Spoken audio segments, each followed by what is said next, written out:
Hey guys. Tonight we race slipping into the skin of the newest keeper of an old, stubborn lighthouse on the jagged coast of Maine. The one they call the Widow's Lighthouse, the kind of place that looks romantic in paintings but tries to murder you in real life. You know? The classic New England welcome package. Frostbite, isolation, and a side of existential dread. Perfect for drifting off. Right. If you enjoy these quiet journeys, I invite you to like, subscribe, or share a thought below. It helps others find their way here. 2. One sleepy soul at a time, but for now, just breathe. Allow your eyes to grow heavy and your body to soften, and let the hush of winter carry you to sleep. Let us begin. You push the heavy oak door and it groans like it is personally offended you showed up in December. A gust of Atlantic air slaps you across the face, loaded with salt and tiny ice needles that instantly regret waking up. Congratulations. You are now the latest in a long, slightly unhinged line of people who thought, sure, I can live in a stone tube on a cliff for science. The locals wave goodbye from the dock with the kind of smile that says, see you in spring. Maybe inside, the air smells like cold iron and very old whale oil. Your boots echo on the spiral stairs that twist upward like a snail shell having a nervous breakdown. 123 steps. The brochure said. They forgot to mention each one is glazed with a loving layer of sea spray that turned to black ice sometime around the Coolidge administration.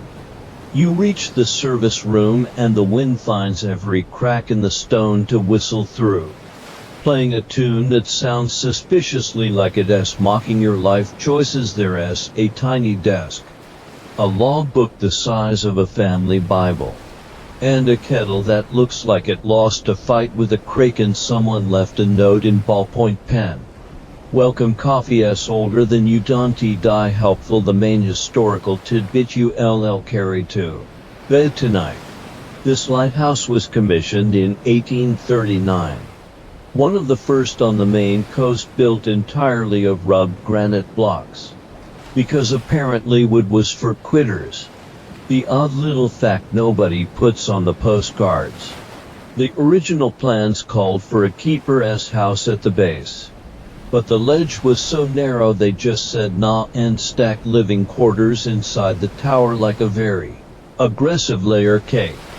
Historians still argue whether that was genius engineering or the 19th century version of hold my beer. You drag your duffel up the last flight, past the oil room that hasn't held actual oil since the 70s, but still smells like a whale had regrets in there. The watch room is round, of course, because straight lines are for inland cowards. A single window faces the open ocean, and the glass is so thick it turns the world outside into a slightly drunk watercolor. Waves explode against the rocks far below, sending up white plumes that catch the moonlight and vanish. You light the little propane heater and it hisses like it is gossiping about you. The temperature climbs from polar bear's armpit to merely unfriendly refrigerator. You peel off 3 layers of jacket and realize the previous keeper left you a gift. A half-empty bottle of Elin's coffee brandy.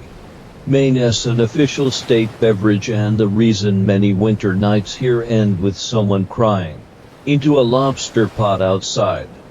The beam sweeps across the water every 10 seconds, bright enough to make the snowflakes look like tiny falling stars. You watch it cut through the dark and think, okay, maybe this wasn't the worst idea you've ever had. Somewhere out there, a fishing boat sees that light and knows exactly where it is, and exactly where home is. That part feels good, noble. Even then the wind rattles the window like it is reminding you that nobility doesn't pay the heating bill. You open the logbook, the last entry, Dated 3 days ago. Reads, Light operating normally. Fox on porch again told him rent is due. He left. You smile despite yourself. Tomorrow you'll write your own first line. Something boring about wind speed and visibility. Because that's the tradition. No dramatic proclamations. Just facts. Weather. And the occasional wildlife sarcasm. You pull the wool blanket around your shoulders. Sit in the ancient swivel chair that creaks like it is filing a complaint. And watch the light go around and around. The ocean keeps throwing itself at the rocks. Loses every time. And comes back for more. Classic Maine relationship goals. Your eyelids start to feel pleasantly heavy. The beam sweeps over you, through you, out into the dark again. Somewhere inside these stones, a promise made over 100 years ago is still being kept. One rotation at a time. And you, brand new keeper with frozen toes and salt in your hair, are now part of it. You wake up with your face stuck to the logbook and a distinct feeling that the Atlantic tried to file a restraining order against you overnight. The little heater gave up around 3 a.m. and is now sulking in the corner like a teenager who has been told to get a job outside. The sky is the color of a 3-day-old bruise, and the gulls are screaming their usual morning insults. You shuffle downstairs, past the brass plate you noticed last night, but didn't have the energy to read today. You stop. The engraving is worn soft by a century of fingertips. In memory of Captain Elin Harrington, lost with all hands. Schooner Sea Lark. 12th November 1898. Light established and kept by his wife, Elin Harrington, until her own passing below it. Someone added in smaller letters decades later.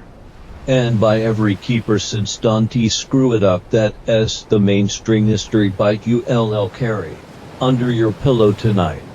After the Sea Lark vanished in the infamous Portland gale of 1898, the storm that basically drew the Maine coast with a very angry crayon, Elin Harrington, 32 years old and 8 months pregnant, walked into the district lighthouse inspector's office in Portland and said she would keep her husband's light burning herself. They laughed. She didn't. 6 weeks later she moved into the half-finished tower with a newborn and enough stubbornness to power Boston.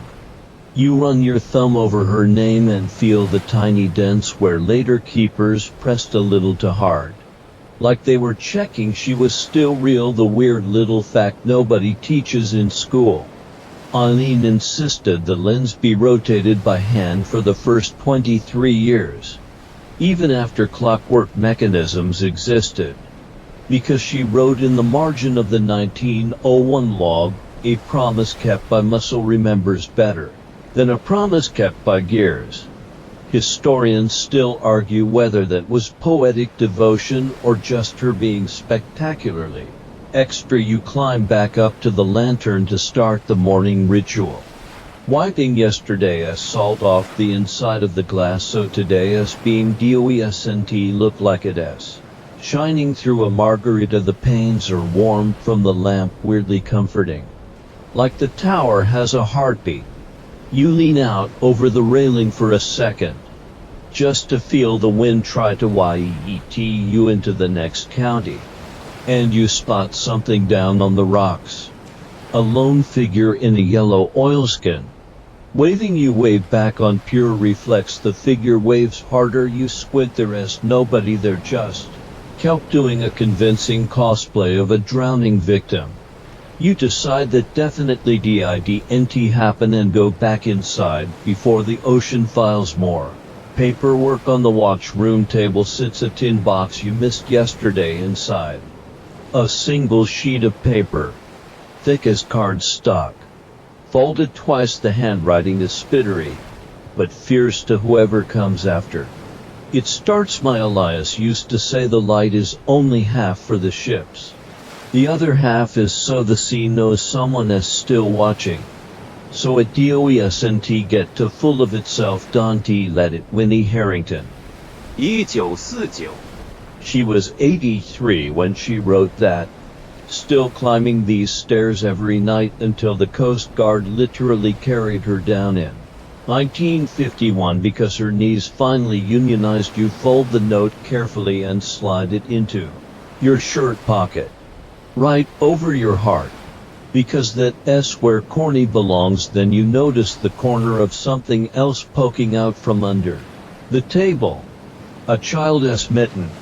Tiny. Red. Knitted with clumsy love. You pick it up and the years hit you all at once. Eilin's daughter, Ruth. Born inside these walls the same winter her father disappeared. Ruth grew up thinking every ship on the horizon might be Daddy coming home late. She left for nursing school in 1930 and never came back except to bury her mother. The mitten probably fell out of a coat pocket the day they carried Eileen away. You hang it on a nail by the window where the light will touch it every 10 seconds. A little red flag saying we were here. We waited. We kept the promise anyway. Downstairs again. You light the propane stove and boil water that tastes faintly of iron and regret while it hisses. You stare at the portrait someone taped inside the cupboard door. Eileen at maybe 40. Standing on the gallery, in a dress and oilskins. Hair whipping like it's personally offended by gravity. She's looking straight at the camera, the way only people who V out stare the oceans can. The caption. In faded ballpoint. She never missed a night. Try to be that cool. The kettle screams. You pour coffee thick enough to patch roofs. And raise the mug toward the portrait. Morning. Boss. You mutter somewhere in the stones. You swear you hear the faintest laugh. Like wind chimes made of salt. Outside. The beam keeps turning. Steady as a heartbeat. Cutting through the gray like it has something to prove, and for the first time since you arrived. The cold feels less like punishment and more like an old friend who hugs too hard, but means well. You take a slow sip. Lean against the railing. And let the light sweep over you again and again. The way Eileen did for 53 years. The way you raise starting to understand you might do for a little while too.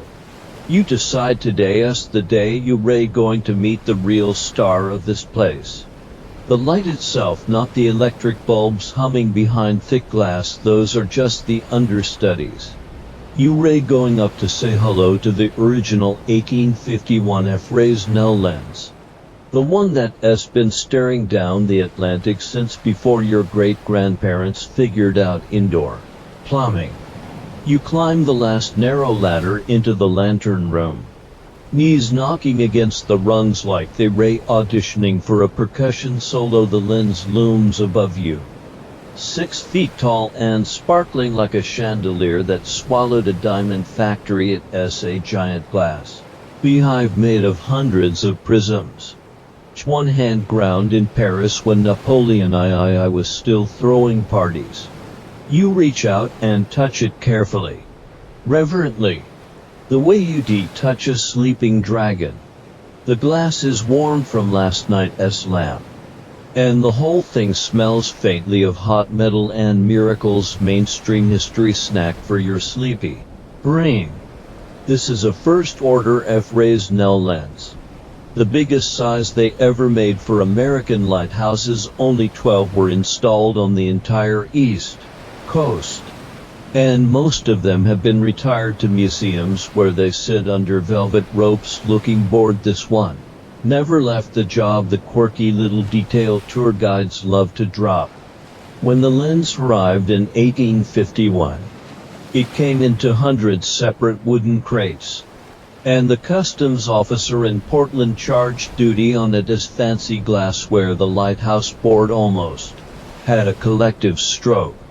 They finally got Congress to pass a special act declaring all lighthouse lenses instruments out. National defense. which is still on the books today. Historians still argue whether that was the sneak ist tax dodge in maritime history, or just Congress being extra for once. You step back and watch the lamp carriage rotate it as fully automated now, gliding on a cushion of mercury so smooth it feels illegal. Back in the day, keepers had to win the clockwork every 3 hours, all night long. Like human hamsters on a mission from God. You try to imagine Elin at 70, pregnant with arthritis and attitude, cranking that 300-pound weight up the tower in the dark. Then you stop imagining, because your soul can't handle that level of humility today. You run a soft cloth over the bullseye panels, the thick ones right in the middle that throw the beam 24 miles out to sea. Every smudge you erase feels like polishing time itself. The prisms break your reflection into 1,000 tiny U's, all waving back like they know something you don't. Down below, the fog starts rolling in the way only Maine fog does. Like someone appended a giant vat of heavy cream over the horizon. Within minutes the world disappears. You can see the rocks, the water, or the difference between the two. The horn kicks on automatically to blast every 30 seconds. Deep and mournful. The sound lonely whales probably use on dating apps. You stay up there longer than you planned, hypnotized by the way the lens gathers the weak daylight and turns it into something fierce, even unlit. It glows. Sailors in the old days swore they could find this light on days so thick you see your own boots, because the beam somehow bent around the fog like it was personally offended by being hidden. You find a tiny brass plaque you've never noticed before, tucked behind a prism. Repaired June 1918 by Keeper E. Harrington after lightning strike. Do not ask how you smile so hard your face cracks. Of course she fixed it herself. Lightning probably apologized afterward. Eventually hunger drags you down the stairs. You pause halfway, struck by a sudden thought. Every keeper who ever stood here left fingerprints on this glass, not metaphorically, literally. The oils from generations of careful hands have etched microscopic trails into the surface. If you had a big enough microscope, you could read the story of every person who ever loved this place, written in skin and salt. You reach the bottom step and realize the foghorn has been talking to something out there. Another horn, far away, answering with the same lonely notes. It is probably just a fishing boat feeling its way home. But for a moment it sounds like a conversation across a century. You make a grilled cheese that tastes like childhood and propane. Eat it standing up because the only chair is currently judging you from the corner. And head back up. The fog is thicker now, the light street roving through it like a heartbeat. You can see. You rest your forehead against the cool glass and whisper, "Still here," because someone has to say it out loud every single day. And today it's your turn. The lens turns, the horn moans, the ocean keeps its secrets, and you, temporary caretaker of something ancient and unbreakable, feel the years settle on your shoulders like a warm, heavy blanket. You race supposed to be cleaning the windows, but the logbook has been staring at you from the desk like a cat that knows exactly where you hid the treats you give in. Flip it open somewhere in the middle, and the tower immediately punishes you by dropping the temperature another 5 degrees. The pages are thick rag paper, ink faded to the color of weak tea. Every entry follows the same boring government template: date, weather, visibility, ships sighted, remarks. But the remarks column is where the keepers snuck their real lives in. Like graffiti on a cathedral wall. You land on November 12, 1898, the exact day the sea lark vanished. Eileen's handwriting is neat. Almost angry wind and W70 kts rising seas breaking over lantern. Light burning bright Elias. Come home that s it no panic. No tears on the page, just a woman telling the ocean who is boss while her world ends you swallow hard. And turn the page, the weird little fact nobody puts on the welcome brochure. Between 1898 and 1920. Keepers here recorded 127 instances of ghost lights, single white lights on the horizon that answered the lighthouse flash for flash, then vanished when approached. The Coast Guard eventually wrote it off as superior mirages.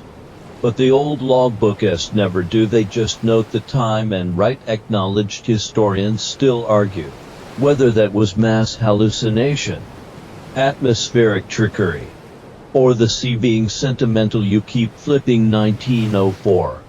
Child Ruth waved at a Master ship dipped ensign in reply. Ruth insists it was Papa. 1912.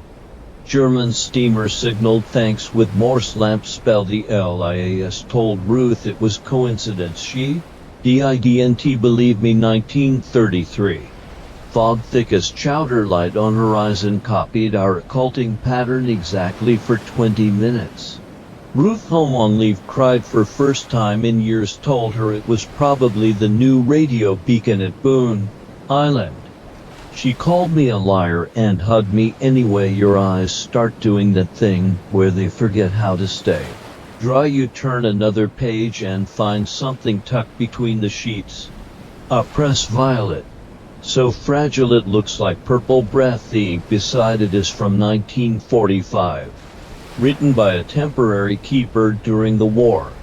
Pick this for my girl back in Bangor. Realized I have no way to get it to her, leaving it for the next guy. Tell her Tommy tried. You close the book gently, like it might bruise. And notice, the bottom margin of the page has been annotated by generations of pens. Someone added Tommy made it home. 1946. Married that girl. Someone else underlined it and wrote good. Another hand. Spittery and old. Added love is a light you don't have to win. You carry the logbook up to the watchroom because apparently you ray a masochist now. The fog is still thick. The horns still moaning like it is paid by the heartbreak. You open to a fresh page, your page, and stare at the blank lines. What do you even write after all that? Day 4. Still not fired. Saw a seal that looked judgmental. Instead you write, light burning bright, they ray still out there, we ray still here then. Because tradition is a powerful drug. You add in the remarks column. Fox brought a friend, rent still overdue. You laugh once. Short and wet. And the sound surprises you outside. The fog shifts just enough to reveal a single star hanging low over the water, so bright it looks fake. For one heartbeat the star blinks twice, short, long, like it is trying to spell something. You blink back before you can stop yourself. When you look again, it as just a star. Probably just a star. The logbook. DOESNT need another ghostlight entry tonight. You set the book down. Rest your palms on the warm railing. And let the beam sweep over you again and again. Carrying tiny pressed flowers and unwritten Morse code and every unsent I am still waiting out across the dark water where someone, somewhere, might still need to see it. The tower hums round you, full of voices that never quite left, and for the first time since you arrived, the silence feels crowded in the best possible way. UV put it off long enough today. You ray going to give the Queen her spa day. The great Fresnel lends itself. The Coast Guard manual calls it routine interior cleaning, which is government speak for spend for hours on a ladder with a feather duster and a mild panic disorder.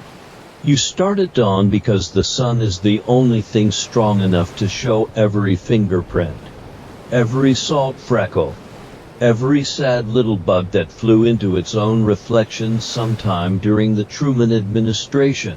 You dragged the special kit upstairs. Distilled water, reagent-grade alcohol, and a stack of cotton cloths softer than a librarian as feelings up close. The lens is even more ridiculous. It as a cathedral made of glass rings. Each prism cut at a slightly different angle so the light bends exactly the way Augustine Fresnel promised God it would back in 1822. The whole thing weighs almost 2 tons yet floats on a bath of mercury so pure you could have used it for Victorian hat making if you hated yourself. Tonight's mainstream history nugget. The Fresnel lens revolutionized maritime safety so hard that shipwrecks along the U.S.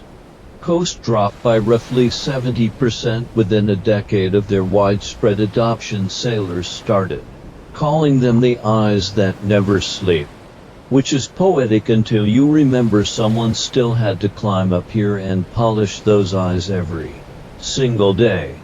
The weird little footnote nobody mentions in the gift shop.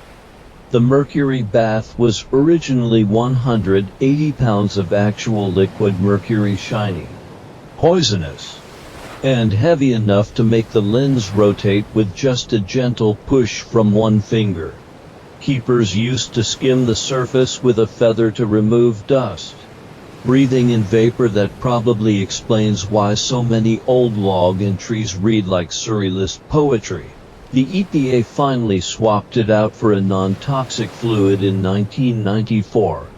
And the old-timers swore the light lost its soul the day the mercury left. Historians still argue whether the beam actually looked warmer back then or if it's just nostalgia with better PR. You climb the tiny interior ladder that circles inside the lens like a squirrel staircase.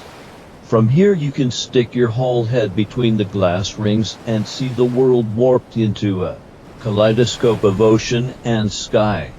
Your own reflection stretches, shrinks, splits into a dozen hues, each one waving from a different prism. It's mildly unsettling, like the lens is trying to decide which version of you gets to stay. You start at the top bullseye, the thick central lens that throws the strongest shaft of light. One careless fingerprint up here can scatter the beam like cheap glitter. You dampen the cloth, hold your breath, and wipe in tiny circles. The glass warms under your fingers, almost alive. Every stroke reveals another layer of perfect clarity. And the morning sun explodes through the clean section so brightly you have to squint halfway down. You find something etched into a prism no tourist could ever see. Tiny letters, scratched with a diamond ring or pure Spidey Plussy forever. 1902 Eileen and Elias. 4 years after he was supposed to be fish food. You trace the letters with a cotton glove finger and feel the years collapse. One widow's wedding ring, carving her marriage back into the light that took it. Lower still, you discover a constellation of smaller markings, initials, dates, a tiny anchor, even a doodle of what is definitely a drunk seagull wearing a sailor hat. Keeper Murphy 1953 was apparently a legend. The lens isn't just glass. It's a guest book. Nobody asked permission to sign. You work in slow motion. The way you race supposed to move around anything that can outshine the moon. Hours slip by, your shoulders ache. Your next stage is a quiet protest. And the distilled water in your bucket turns the color of weak tea from dissolved salt. But the lens begins to glow from the inside out, like it's remembering how beautiful it's allowed to be. When you finally clean the very last prism on the bottom ring, the entire beehive ignites. Sunlight pours through every angle, fractures, and spills across the lantern room in rainbows so vivid they feel like solid objects. You stand in the middle of it, arms out, Baptized in color that hasn't looked this pure since maybe 1851. For one perfect minute the tower is silent except for the soft tick of the rotation motor and your own breathing. Then the sun shifts behind a cloud. The rainbows fade. And the lens settles back into being merely the most gorgeous piece of glass on the eastern seaboard. You climb down, legs wobbly, and notice your reflection in the polished brass pedestal. Salt in your hair, cheeks flush, eyes wide like you just saw the face of something ancient and kind. You look, if you were honest, a little bit like the old photographs of Eileen after a long night, tired, proud, and quietly on fire. Outside, the beam will come alive again tonight, stronger and clearer because of the hours you spent whispering to it with cotton and distilled water.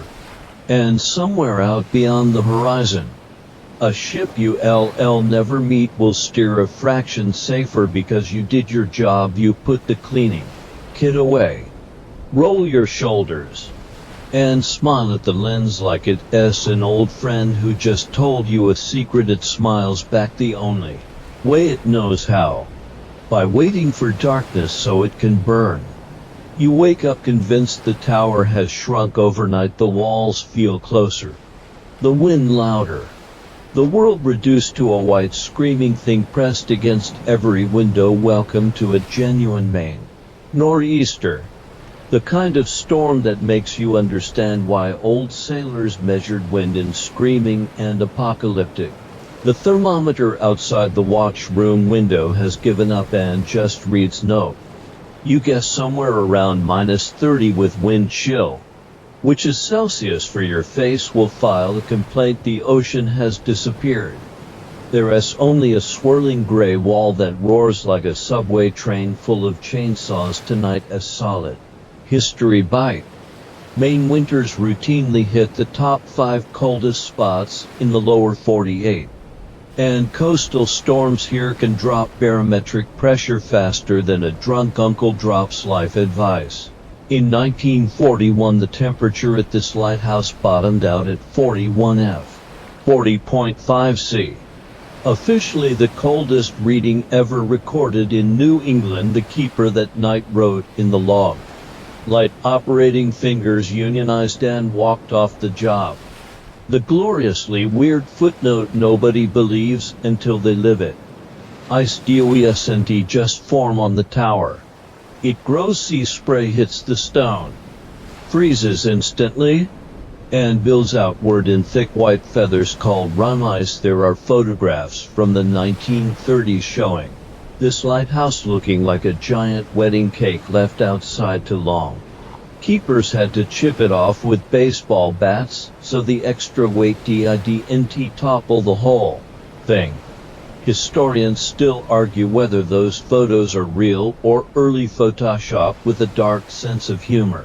You bundle up like a burrito designed by NASA.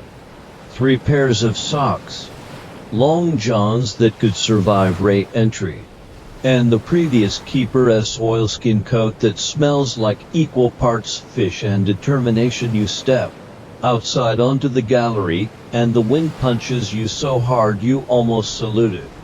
The tower is humming. Literally humming. The gale is hitting the stone at exactly the right frequency to make the entire structure sing a low, mournful note you feel in your teeth. Ice is already crusting the railing in jagged plates. You swing the wooden mallet you found hanging by the door labeled for ice, not morale, unfortunately, and start whacking. Each hit sends a shower of crystals into the void, sparkling for a second before the wind slaps them into next week. You work your way around the gallery, chipping, swearing under your breath, chipping some more. Your eyelashes freeze together. Your beard, if you had one, would be a loss cause the horn blasts every 30 seconds. So loud it rearranges your internal organs. Between blasts you can hear the ocean throwing full-grown waves against the cliff 100 feet below. They explode upward in white bombs that turn to ice midair and rattle off the tower like hail made of spite. Halfway through the second lap you notice the lens room windows are frosting from the outside, nada, little picturesque glazed solid sheets. You hurry inside. Heart doing that new anxious tap dance it has learned since you moved here. If ice blocks the lantern, the light dims.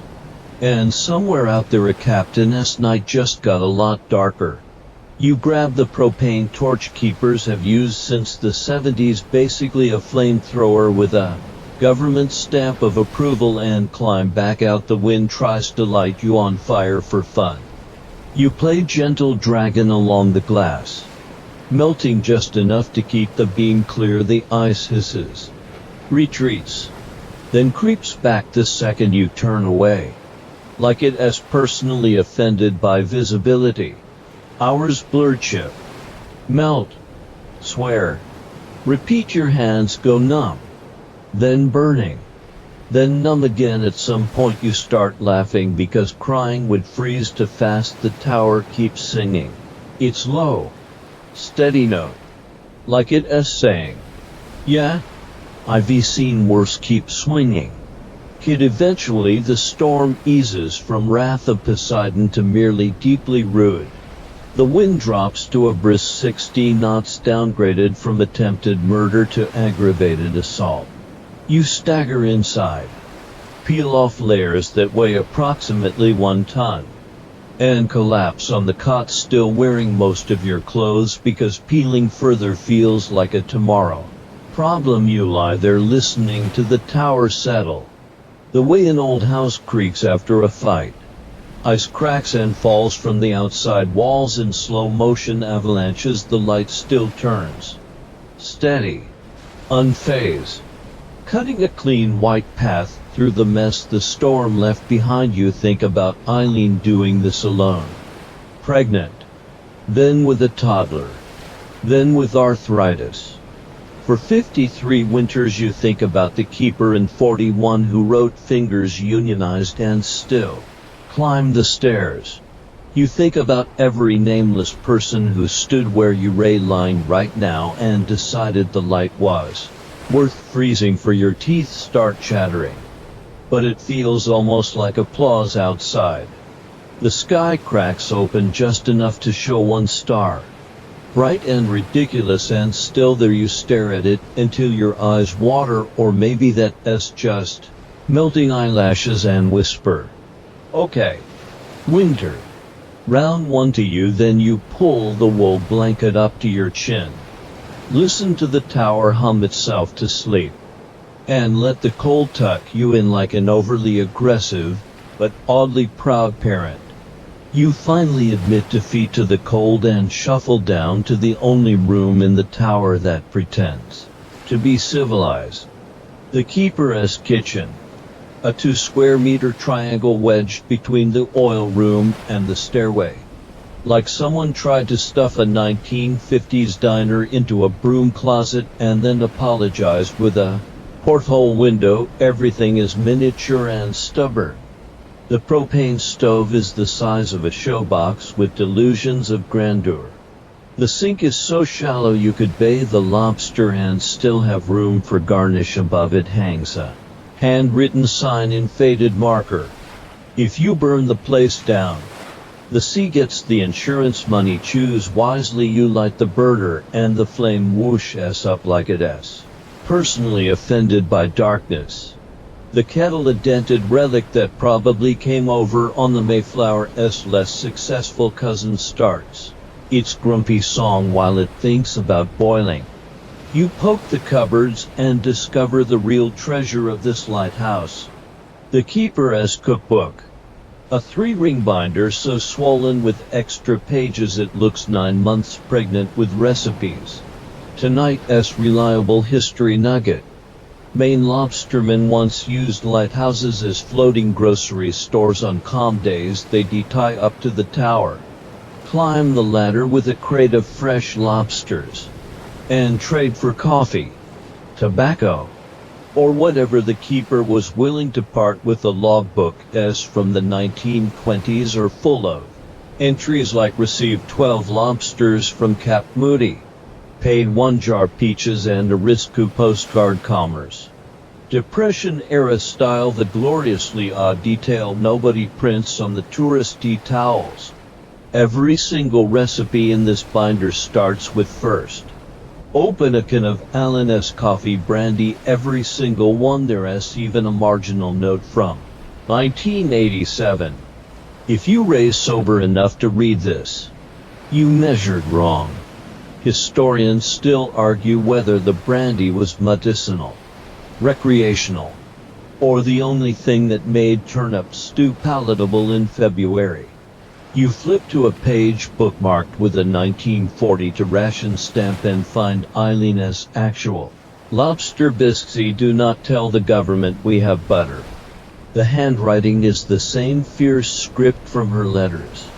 Ingredients: lobster bodies, as many as you can stand to crack. 1 entire stick of butter, black market. Obviously. Heavy cream, you definitely didn't give to the war effort. And a splash of Elin because life is short and the Atlantic is long. You laugh so hard the kettle joins in with a sympathetic whistle. 10 minutes later the tiny kitchen smells like heaven had a love child with a seafood shack. You crack lobster shells with the same mallet you used on the ice yesterday, multitasking. Maine style. Saute onions until they give up. Pour in cream thick enough to spackle walls. And yes, you add the splash of Elin because tradition is sacred, and also you ray not stupid while it simmers. You discover the kitchen as secret social feature. A shelf of mismatched mugs. One left by a different keeper. There's a chipped navy mug from WWII. A 1970s smiley face that looks like it has seen things. A tiny hand-painted one labeled Ruth age 6 with a crooked lighthouse that leans harder than pizza. You pick Eileen's plain white. No nonsense. The handle repaired with copper wire, and for the first steaming ladle the bisque is ridiculous. It tastes like someone hugged the ocean and the ocean hugged back harder. You sit on the single stool, feet propped on a crate marked spare bulb. Do not kick. And slurp straight from the pot because dishes are for people with counter space. Between spoonfuls you notice someone taped a yellowed index card inside the cupboard door. Rules for eating in the tower. C1. There is always room for pie too. If the foghorn ruins your appetite, you weren't hungry enough. 3. Save a bowl for the light. It gets lonely up there. You look up the stairwell toward the lantern, shrug, and ladle a second small bowl. You carry it all the way to the watch room and set it on the windowsill where the beam sweeps over it. Every 10 seconds. Like the light is tasting the steam back in the kitchen, you wash the single pot with water that smells faintly of iron and old promises. Dry it with a dish towel that says kiss the cook or walk the plank. And hang it exactly where you found it. The binder closes with a satisfied thump. Pages rustling like they ray gossiping about how you climb the stairs slowly. Belly warm. Heart stupidly full. The storm has backed off to a polite growl. And moonlight spills through the porthole like someone poured cream over the night. You pause on the landing, hand on the cold stone wall, and realize the tower smells different now. Less whale oil and regret. More butter and possibility. Somewhere up there the little bowl of bisque is cooling, keeping the light company the way generations of keepers kept it before you. With soup and stubbornness and a splash of something that makes the dark feel friendlier. You smile, pat the wall like it's an old dog that just did a trick, and whisper, "Thanks for dinner." Teen the tower doesn't answer out loud, but the kettle downstairs gives one last cheerful burp, as if to say, "Anytime. Kid, bring more butter next time." You're supposed to be checking the lamp fluid levels. But your fingers have other plans. They pry open the loose baseboard in the watch room, the one that always looked a little too proud of itself. And there it is. A cigar box wrapped in oilskin and tied with what used to be red ribbon. Someone wrote on the lead-in, "Fountain pen ink now gone sepia. Private. Open when the sea is louder than your thoughts. Tonight the sea is definitely winning the volume contest."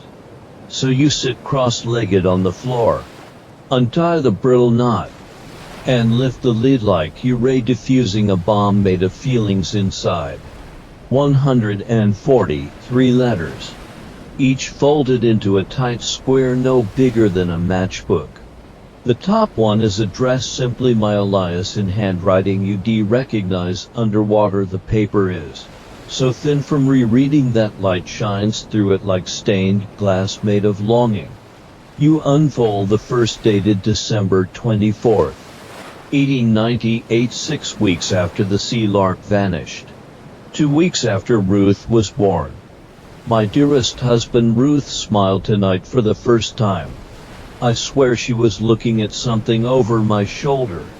As if you stood behind me in the lantern room. I turned so fast I nearly dropped the oil can. Of course no one was there, only the beam sweeping its endless circle, but the smile stayed on her face. And I decided that counts. The light is burning bright. Come home and see her. I saved you the last of the molasses cookies. Always your Eileen. Your throat forgets how to work tonight. Straight from the textbook fact. Widows of lost sailors in 19th century New England were often left destitute. Maritime law at the time gave them almost no claim to wages or insurance. Many ended up in poorhouses. Elin Harrington was the first woman in Maine to be granted official keeper status and pay precisely. Becca used the Lighthouse board realized they'd rather hire a furious widow than explain to her why they WOULDNT. The deliciously strange detail nobody puts in children's books. She mailed none of these letters. There was no address, no body, no grave. So every Christmas Eve for 53 years she wrote one anyway, sealed it with wax, and hid it somewhere in the tower so the sea can say, I never tried keepers after her found them one by one hand. Instead of throwing them away, simply added the new hiding spot to a secret map drawn on the inside back cover of the logbook. Historians still argue whether that was collective trespassing or the longest chain letter of grief in American history. You read another, dated 1918, the night the war ended. Elias. The guns are quiet at last. Ruth is nursing soldiers in France and writes that the boys ask for lighthouses the way children ask for mothers. I told her to tell them this one is still burning. I am 50 today. My knees sound like lobster shells when I climb. But the light does not care how old its keeper is. I saved you a slice of birthday Johnny cake. It is getting stale. But love does not mind stale. Some are barely a sentence. Ruth lost her first tooth. I put it under her pillow and told her the sea fairies would trade it for safe passage for her father. Others go on for pages about gales, about ice, about the price of butter, about how the beam looked especially beautiful on the night Ruth got engaged to a man who wasn't him. You read until your eyes sting and the horn outside sounds farther away than the moon. One letter, dated 1945, has a lipstick kiss in the corner, bright red, defiant. Another has a single tear stain that never quite dried into the paper. The last letter is smaller than the rest, written in shaking pencil on the back of a ration coupon. 1951. My darling, they're coming tomorrow to carry me down the stairs. My legs have finally voted me out. I am not afraid of dying. only of the light going dark because I cannot reach it. Promise me someone will keep writing to you so you always know the way I saved you the last drop of Allen. Drink it when you see me again. Wait for me on the other shore, I will follow the beam your wife. Forever Eileen. You sit there a long time. Letters spread across your lap like fallen leaves from a tree that only grew in one woman's chest. The tower is quiet except for the soft tick of the rotation motor and the occasional crack of ice. Outside eventually you do what every keeper before you has done. You fold them all back into their oilskin, ready the faded ribbon, and slide the box into the pocket of your coat right over your heart, where it's warm.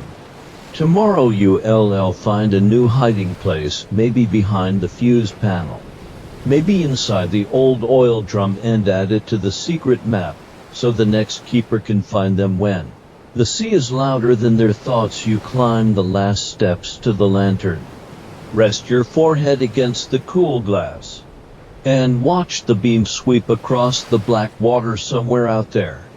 You think a three-masted schooner that never made any harbor is still trying to find its way home by a light that learned how to outstubborn the Atlantic, and tonight, for the first time, the light feels less like a warning and more like a love letter someone keeps rewriting, year after year, because stopping would mean admitting the person it's addressed to is really gone.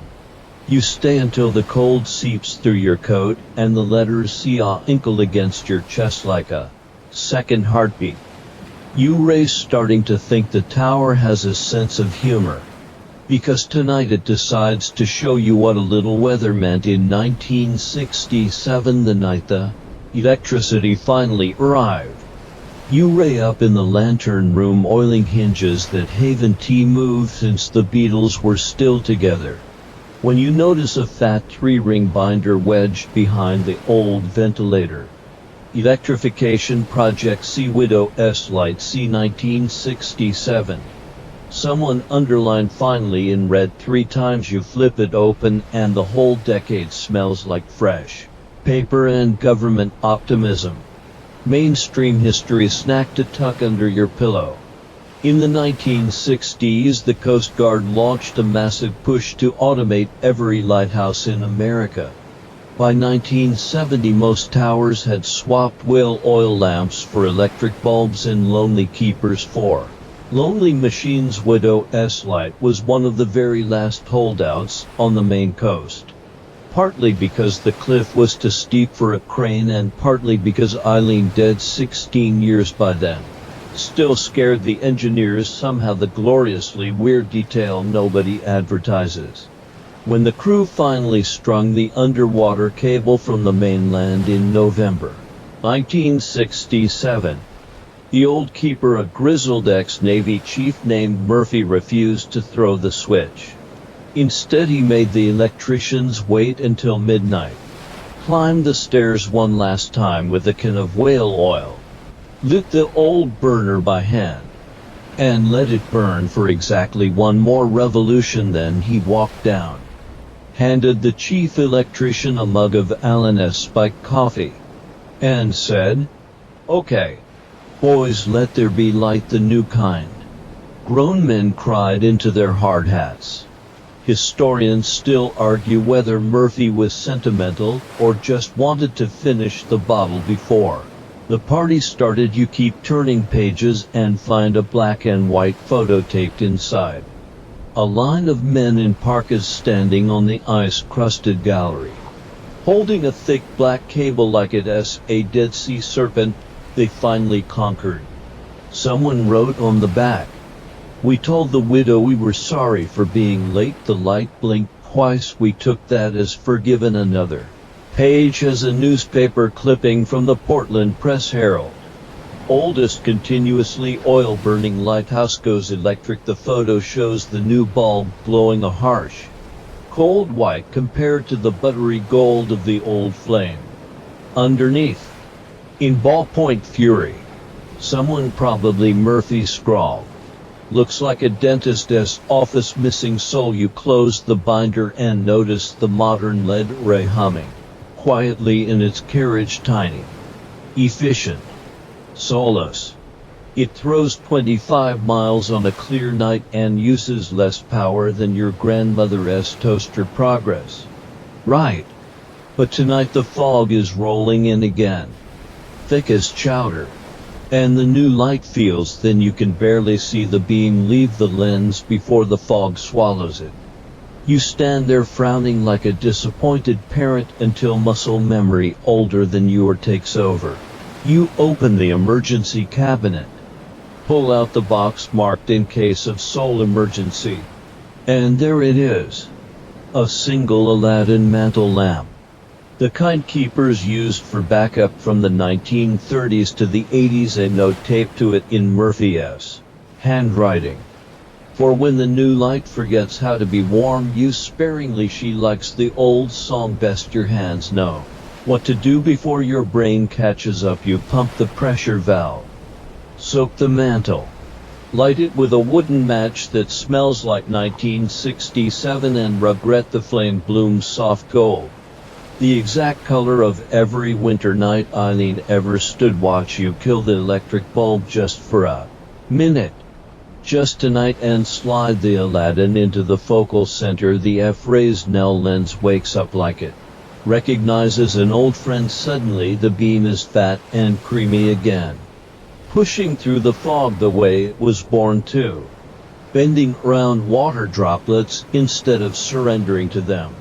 The horn sounds deeper, richer, like it's harmonizing with something ancient. You step out onto the gallery, and the difference hits you in the chest. The electric light had been a laser. This is a campfire thrown 20 miles out to sea. You can see it reflecting off the fog bank in a glowing tunnel that feels alive, breathing for 10 illegal, glorious minutes. The lighthouse forgets it's 1967 plus 50-something and remembers it's 1898. 1920 1945. Every year someone stood here with oil on their hands and love in their throat. You whisper thank you, Murphy, into the dark, and you swear the flame flares brighter for a second, like it heard. Then responsibility kicks you in the conscience. You switch the electric bulb back on, snuff the Aladdin with the little brass cap, and watch the beam snap back to its cold modern self. The fog swallows it again. Efficient but lonely. You carry the warm lamp downstairs, set it gently on the desk next to the logbook, and write tonight. Entry: fog thick, tested backup mantle lamplight, remembered how to be kind. Switched back to primary at 20 to 17. Soul status temporarily restored. You initial it, close the book, and leave the Aladdin out just in case tomorrow the new light forgets again. Outside, the electric beam keeps turning, steady and perfect, and a little bit heartbroken, but somewhere inside the stones, the smell of warm kerosene lingers like a lullaby the tower still knows by heart. UV always thought storms had personalities, but tonight the Atlantic is throwing a full-blown tantrum with a name and a grudge. The Great Hurricane of 1938. The one that erased half of coastal New England from the map without even sending a postcard first. You're not really here. Of course your body is safe in the future, curled under a blanket. But the tower has decided you need to feel this one in your bones, so you're borrowing the skin of Keeper Daniel Shaw. September 21st. 1938 And the air already tastes like the end of the world. The barometer is plummeting so fast the needle looks drunk outside. The ocean has climbed 50 feet up the cliff and is still asking for more. Waves hit the tower like freight trains made of salt water and bad decisions. The whole structure shudders, groans, but holds because granite doesn't know how to quit. Tonight's textbook fact: you can whisper to the dark, The 1938 hurricane was a Category 3 when it slammed into Long Island and New England. But it moved at an insane 60 mph, the fastest forward speed ever recorded for a hurricane in the northern hemisphere. No warning. No time to evacuate. Over 600 people died. 8,000 homes simply vanished. And the storm surge rewrote the coastline like a toddler with a crayon. The wonderfully insane detail nobody believed until the photos surfaced. The surge was so high and fast it carried entire houses miles inland, still floating, still occupied. One family in Rhode Island ate dinner in their living room while their house surfed down the street at 25 miles an hour. Historians still argue whether that story is apocryphal or just New England refusing to be inconvenienced by physics. You, Daniel, are 34. Ex-fisherman with hands like lobsters and a wife who kissed you goodbye that morning saying see you at supper. Supper is not happening. You lay alone in the tower because your assistant rode home at noon when the barometer first twitched. And now the boat landing is somewhere in New Hampshire. The wind is 120 mph and climbing the anemometer cups blew off an hour ago. The last reading was yes, rain isn't falling so much as being fired horizontally by a very angry god the lantern glass is holding. But every impact sounds like the ocean is throwing boulders for fun. You crank the lens by hand because the clockwork weight is swinging like a pendulum in an earthquake. Your arms burn. Your shoulders scream. But you keep the light turning because every ship still afloat out there is steering by you and only you.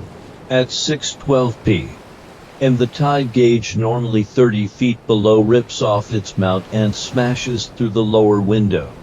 Water explodes into the stairwell up to your knees in seconds. You wade upward, dragging the logbook above your head, like it's the last Bible on earth. On the watchroom landing, you wedge yourself against the wall, 1 foot on each side of the spiral, and ride the tower like it's a bucking horse. The town you can usually see across the bay, 12 miles of fishing village, church steeples. Your wife's clothesline disappears, not fog, not darkness gone. Lights blink out one by one as if someone is switching off the world. You scream her name into the wind, and the wind screams back louder. At 7:03 the surge peaks. The tower is an island in a brown, raging sea. Debris swirls past the windows, roofs, lobster traps, a child's bicycle, an entire lobster boat riding upright like it's out for a casual cruise. You watch it all go by, helpless, useless. The most expensive night light in history. Then, just when you think the ocean has finally won, the wind shifts a few points west. The storm starts to run out of breath. The water falls as fast as it rose, leaving the tower dripping and stunned. Dawn comes, gray and exhausted. You climb down through knee-deep seaweed and someone else's furniture. The cliff path is gone. The town is gone. Only the lighthouse stands exactly where it was. Paint scoured off, windows cracked, but the lens still turning, still shining, still stupidly, gloriously there. You open the logbook with shaking hands and write in water-smeared ink, 21st Sep 1938. Worst blow ever seen. Tower held, town lost, light kept burning. God have mercy. Then you sit on the bottom step, put your head in your brine-soaked arms, and cry like a man who just realized the only thing he managed to save was a building. Years later, they call this storm the Long Island Express. They rebuild the town a little farther inland, rename streets after the dead, and tell their children the lighthouse stood when nothing else did. But tonight, in the bruised quiet after the hurricane staggers away, You Daniel stay on that step until sunrise paints the wreckage gold. And you whisper to the empty air, I kept it burning. Love, I kept it burning, and somewhere, in whatever place storms go to die, the ocean hears you and, for once, has nothing left to say. You ray halfway through a perfectly ordinary midnight watch, fog thick enough to chew. Horn moaning like it is paid by the heartbreak when the beam sweeps across something that definitely SHOULD be there. A light answers you, not a reflection, not a buoy, not the automated flash from Boone Island 10 miles south. This is a warm, golden flicker that rises and falls exactly with your occulting pattern. Bright for seconds, dark too, bright for, like someone out there is copying your heartbeat with an old oil lantern. You freeze on the gallery, breath fogging in front of you, because the ocean is black and empty, and 300 feet below whatever is answering you is floating in midair over nothing. Maine history bite to lull you gently.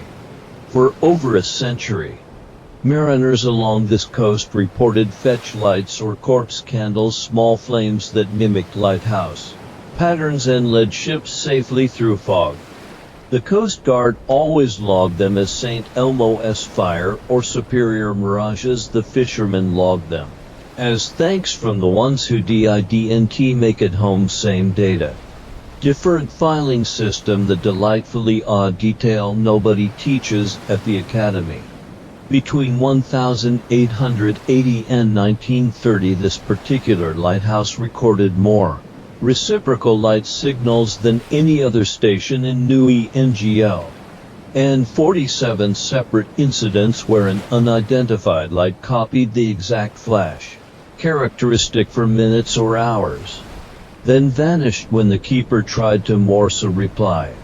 The official reports say possible reflection from ice crystals. The unofficial margin notes, in generations of different handwriting, simply say they saw us. Historians still argue whether it was physics or politeness. You step back, inside, heart doing that new nervous jig it learned the day you moved in, and grab the old Aldous lamp, the big brass signaling lantern keepers used before radio.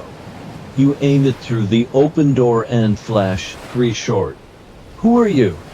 The floating light pauses, then answers 3 short, same tone, same warmth, like it has been waiting a long time for someone to ask you. Swallow hard and flash again.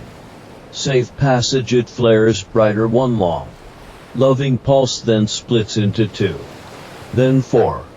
Then a dozen small gold stars that drift upward like someone just released a net full of fireflies. They hover for a moment, weaving your flash pattern across the sky, and you realize you ray crying without permission. 1 by 1 they wink out. Last of all, the original light, soft, deliberate, almost shy. The fog closes over the spot like a curtain falling on a very old play. You stand there a long time, Aldous lamp forgotten in your numb hands, until the cold finally remembers its job and hurries you back inside. You set the lamp down gently, like it might bruise, and open the logbook to tonight's page. For once the remarks column doesn't feel big enough for sarcasm. You write, 214C unknown light reciprocated characteristic for 6 minutes, signaled greeting received, acknowledgement, and what felt like gratitude. Light dispersed peacefully. No vessel in sight. See calm heart. Complicated then, because some traditions are older than regulations. You add underneath in smaller letters, they saw us, we saw them. Light kept burning both ways tonight. You close the book, lean your forehead against the cool brass of the lens pedestal, and listen to the tower breathe around you somewhere in the stones. Every keeper who ever stood this watch is smiling the kind of smile that doesn't need teeth. Outside, the electric beam keeps its modern, lonely rhythm, but for the rest of the night it looks a little less cold, as if it remembers the time someone out there in the dark used the same language, spoke the same for second hope. And finally, after a century or so, managed to say thank you.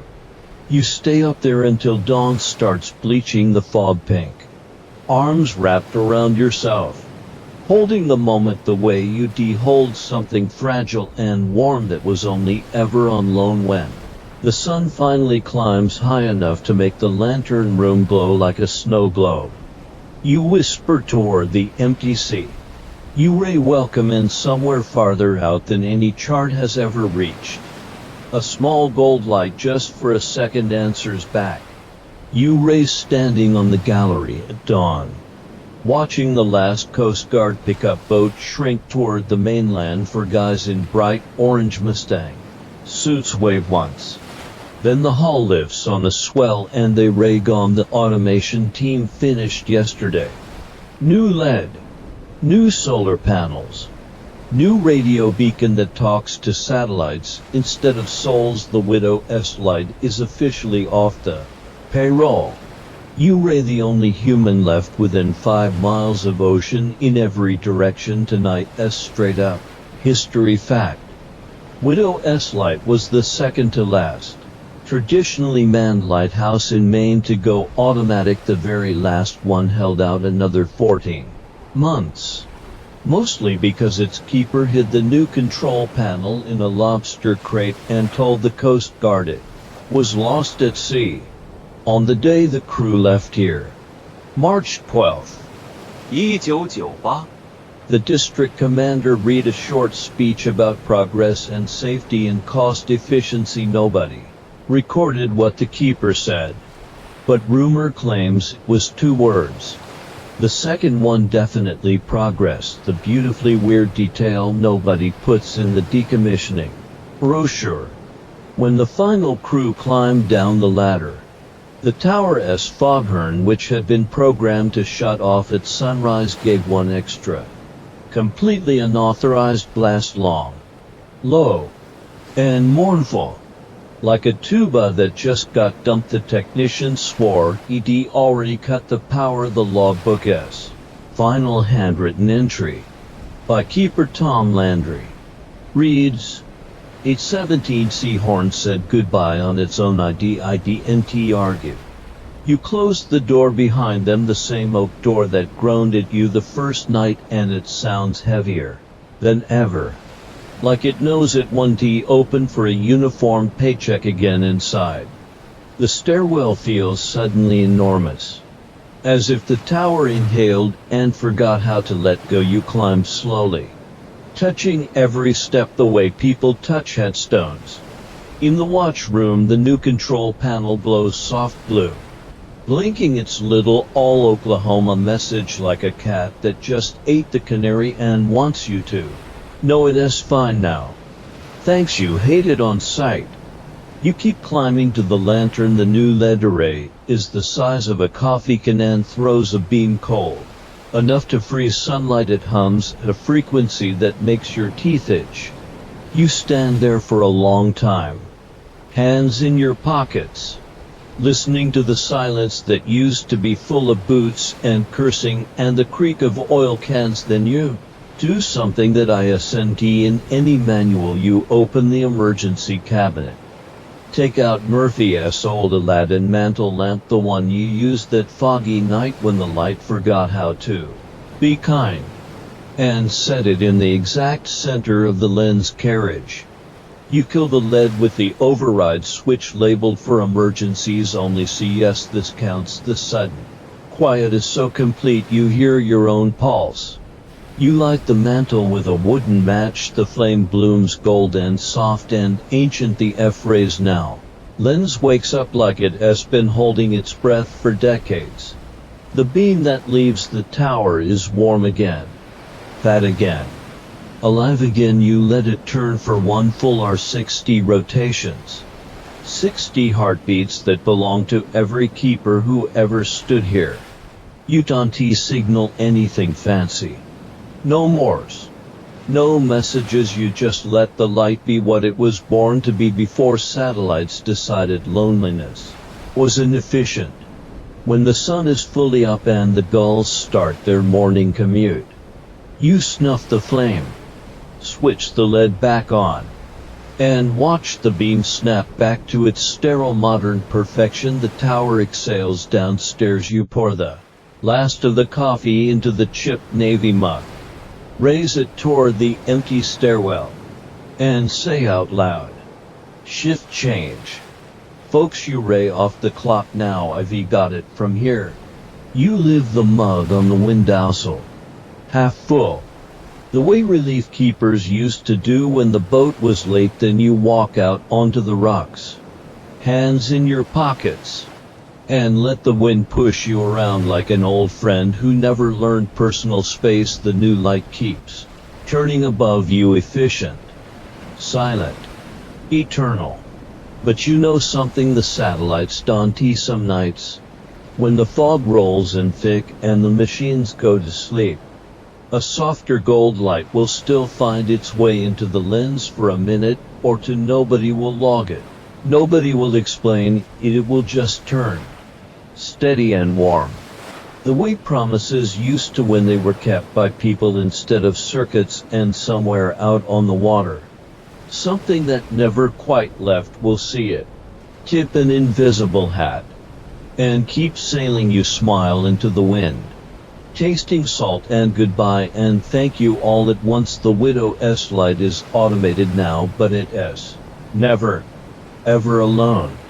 Tonight the tower feels different, restless, almost giddy, the way old houses get when they know something you don't. The calendar on the wall says December 11th. Exactly 100 years since Elin Harrington climbed these stairs for the very first time with a newborn on her hip and a promise in her throat. You've been planning this for weeks without admitting it out loud. The lid is still doing its job. Of course, cold, perfect, soulless. But tonight it is getting the night off. You start at sunset. First you kill every modern circuit. The override switch makes a satisfying clunk, like the tower itself sighs in relief.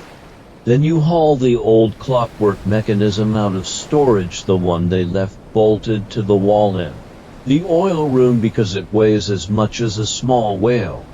You oil the gears with the same sperm whale oil someone bottled in 1890 and labeled for special occasions or the apocalypse. Tonight qualifies as both. Main history treat before you drift off. The original 1851 clockwork was a masterpiece of Victorian engineering to giant stone weights, each nearly 500 pounds, suspended on steel cables. Every 3 hours the keeper had to wind them up 120 feet of tower by turning a crank the size of a ship's wheel. Elin did it with one hand while rocking a baby with the other. No big deal. The wonderfully ridiculous detail nobody ever prints.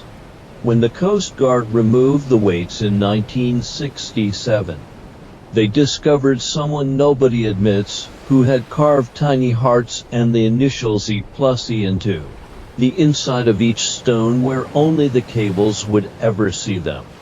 Historians still argue whether it was teenage vandalism or the most romantic graffiti in maritime history. You lower the weights slowly, reverently, the way priests lower relics into a crypt. The cables sing as they take the load. A low, sweet hum. The tower hasn't made in 57 years.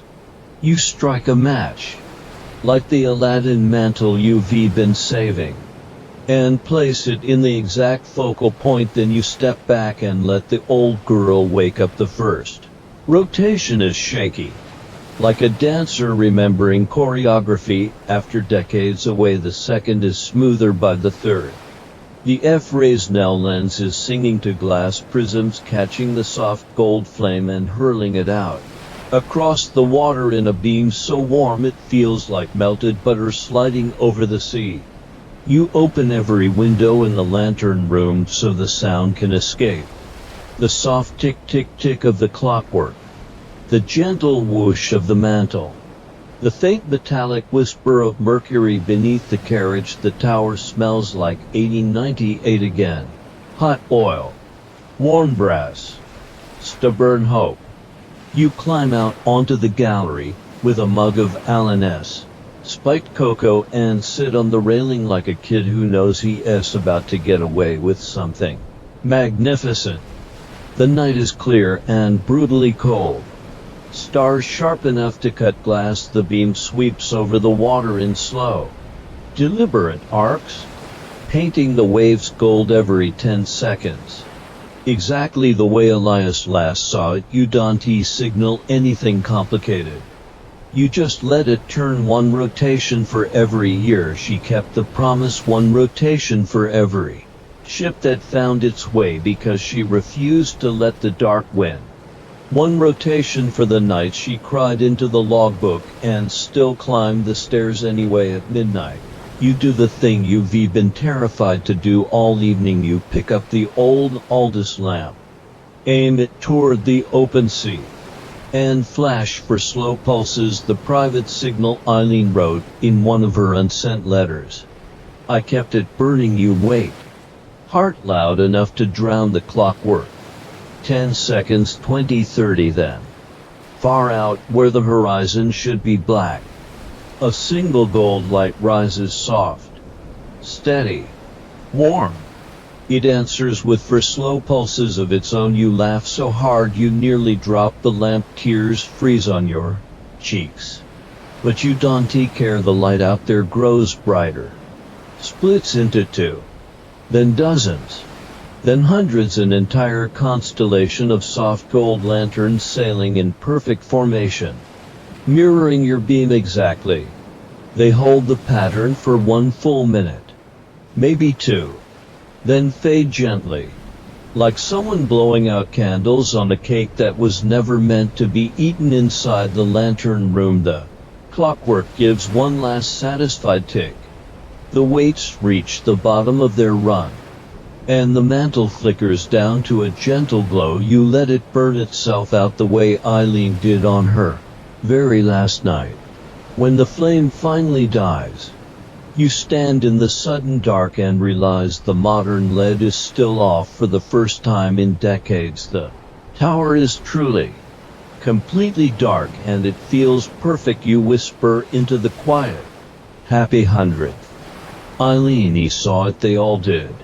Somewhere in the stones, something that has been holding its breath for a century finally lets go, and outside, the stars keep burning warm, gold, and just a little bit proud.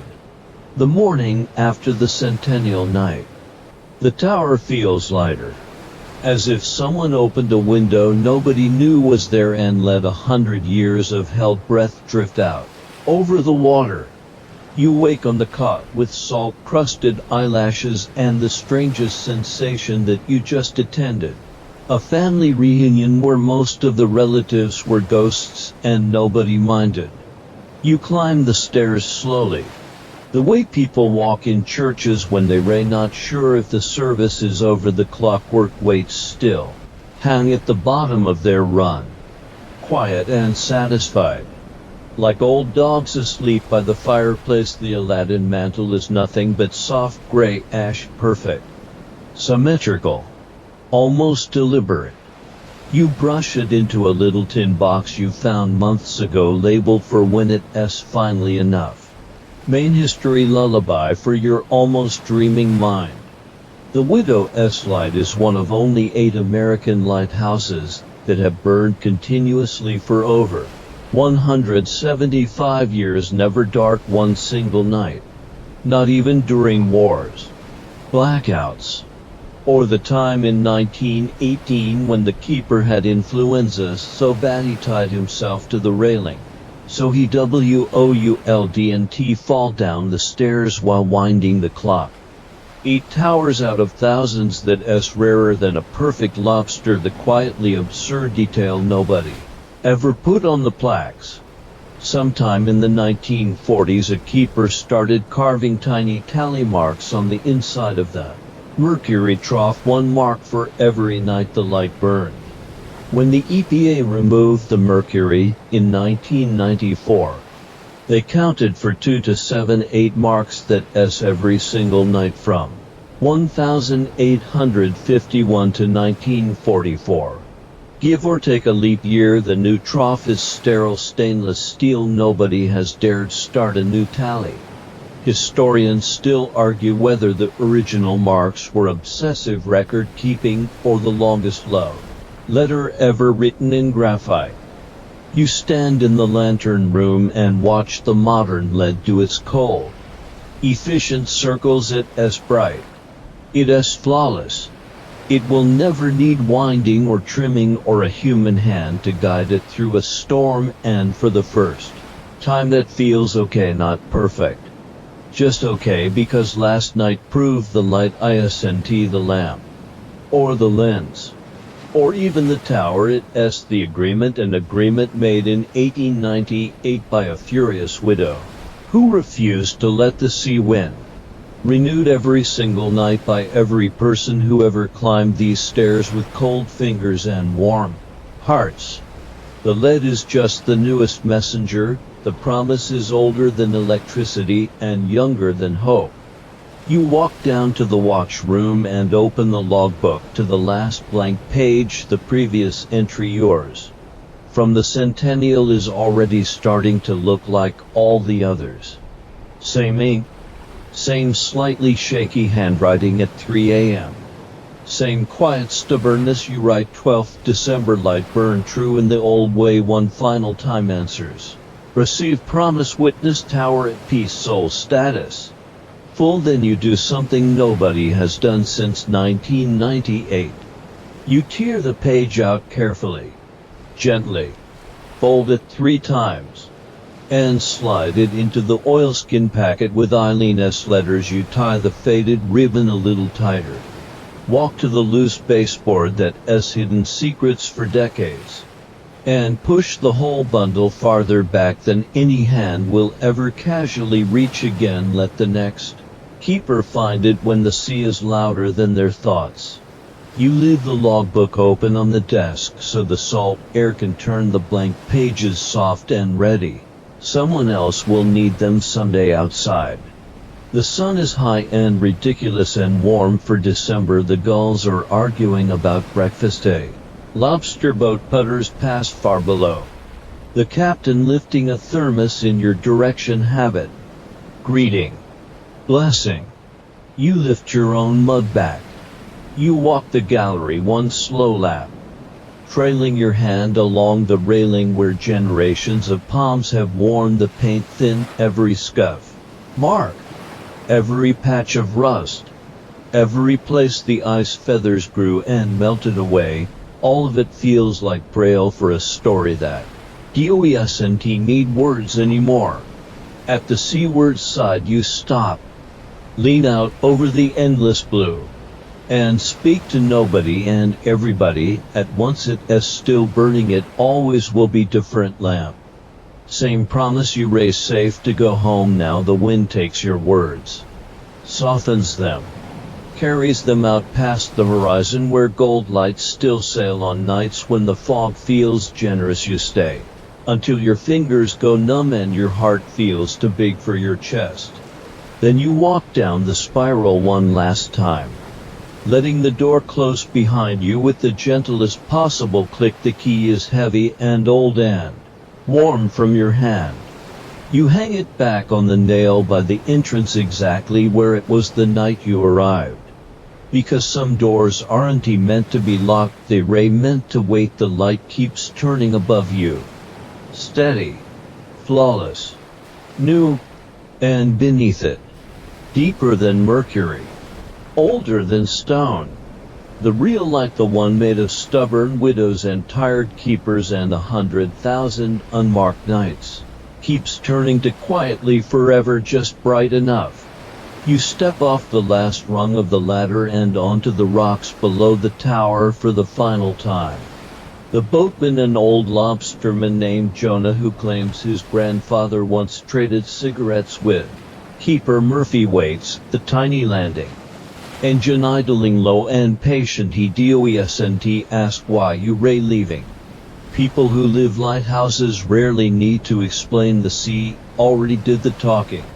You turn back once the tower stands against a sky so bright it hurts granite, glowing like it's swallowed sunrise, and decided to keep it.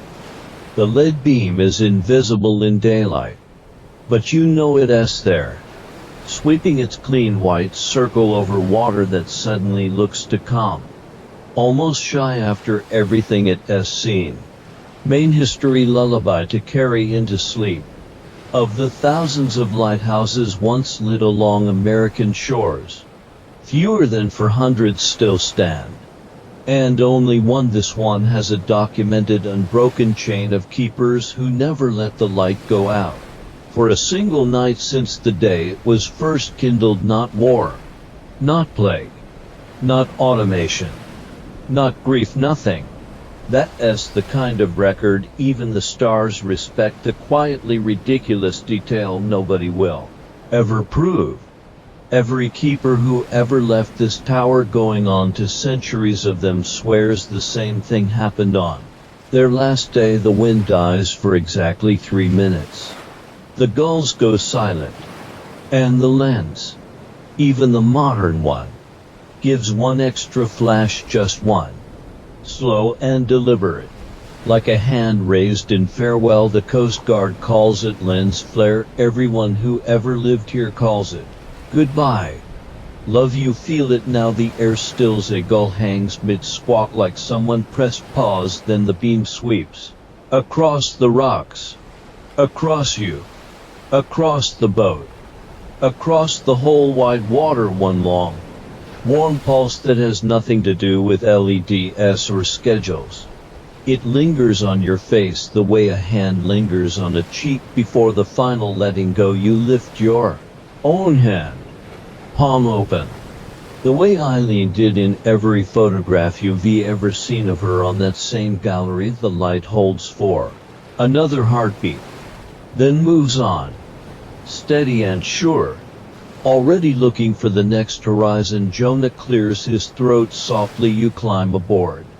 The engine coughs once and settles into its familiar putter. The tower shrinks behind you, stubborn and perfect, until it's just a white needle against the sky. Halfway to the mainland, you turn for one last look. The lighthouse is already folding itself into distance and memory, but the beam is still reaching. 25 miles of clean white hope thrown across the water like someone refusing to hang up first. You realize you're crying, but it's the quiet kind. The kind that feels like relief. You taste salt and know some of it isn't from the sea. Jonah hands you a thermos without being asked. Elin and coffee, exactly the right ratio. You drink and let the warmth settle in your chest, where a small gold light has decided to live now, rent-free, permanent. The mainland grows closer. Roofs, roads, people who don't measure their days in rotations and storm surges. You'll walk among them again, talk about ordinary things, maybe even forget for hours at a time. But every night, wherever you are, when the dark gets too certain of itself, you'll feel it, one steady sweep across the inside of your ribs. For seconds bright, to seconds waiting, for seconds bright again.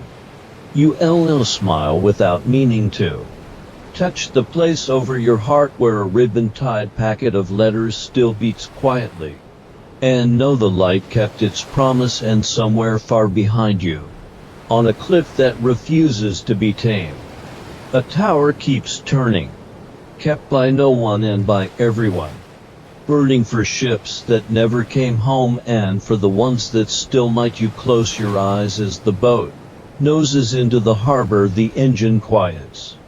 Gulls resume their gossip. The world starts up again, noisy and alive, and in the soft dark behind your eyelids, A warm gold beam sweeps once, twice, forever just bright enough to find the way. The boat bumps the dock, you step onto solid ground that doesn't sway, and for a moment the earth feels wrong. Like it forgot the rules. Jonah ties the line, tips his cap, and says nothing. Because some goodbyes are too big for words and some thank yous are too small. You walk up the pier slowly, boots loud on the planks, carrying nothing but a duffel and a heart that has somehow twice its normal size. The town smells like wood smoke and coffee, and ordinary mornings. A kid on a bicycle waves. You wave back with a hand that still feels the ghost of a key. By the time you reach the main road, the sun is high and mercilessly kind. You stop, turn, and look back across the water.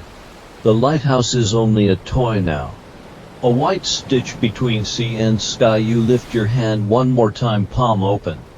The old salute. Far away, almost too far to matter. A tiny flash answers just once. Like a wink across miles of bright water, you smile. Lower your hand and walk on. The light stays behind you, steady and sure, but it never really leaves. Drift now into sleep, letting the ocean's memory cradle you as your mind floats effortlessly into dream. Good night.